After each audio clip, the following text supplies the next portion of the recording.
In another video, I presented the decks I've created to study for the JLPT.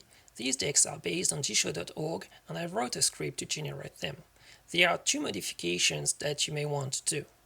The first modification is about the definitions. The field I used includes up to 5 definitions with examples. You may find it overwhelming or simply not convenient. Instead, you may want to use a field I prepared with only 3 definitions without examples. To do so, find a card in the browser, open it, focus on the back template section, replace top 5 meanings in gshow.org with top 3 meanings in gshow.org without examples, and add an HR tag. Now you can see on the right the English-only definition.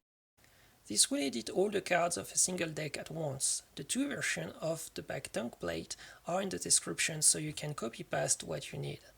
I just noticed that I forgot to skip a line after every first example in English and I don't know how to push a script change to the decks I've already uploaded, so let me know if you do.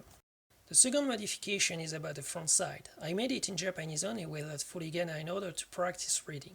If you only want to practice understanding, you may add furigana. It may actually be a good strategy since the first levels of the JLPT are about reading kana more than they are about reading kanjis.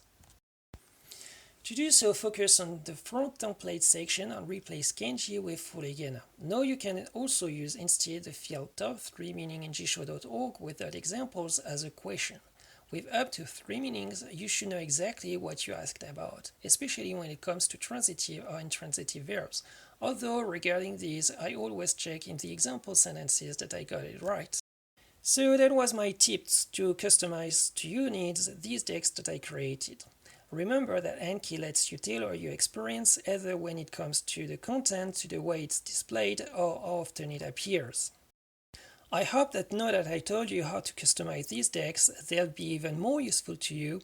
I wish you a pleasant learning of Japanese and good luck for your next JLPT.